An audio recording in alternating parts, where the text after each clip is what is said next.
I went to China in 1983. Okay. At that time, China was closed. Yeah. All you could do was you could get into China if you were on a very expensive tour. Okay. And the tours were highly controlled. Okay.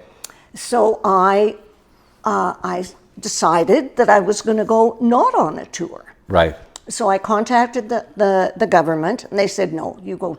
The Chinese government? Yep, you have to go buy a tour. All the travel agents said, no, you can't go into China. I went to their consulate, and the fellow said, no, you go tour. You go tour. Yeah. And so I didn't want to do that. And so I corresponded with the government back and forth, and my friend Joanne was going to go with me, or did go with me, and they finally, to save face, they said, yes, we will let your tour of 2 go. Wow.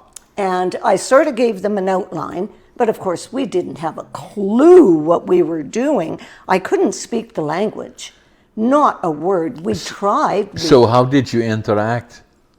Oh, a lot of sign language. They were starting to learn English. If I really was desperate, Right. I would go to the CITS office where they had to deal with tour groups, And we met some people, like I met 2 fellows, one that ended up being one of my publishers.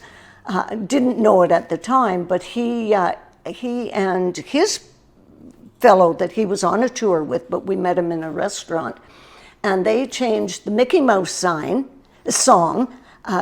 who's the leader of the band? Right. Well, they changed it, Mao Zedong, Mao Zedong. They changed all the words so that tune became like a description of Mao Zedong. Yeah, and Mao Zedong was then the leader. That's right, he was still and he was a dictator, right? More than a... Yeah. Oh, yeah, very much so. Yeah. But he had just died prior to them letting us go in.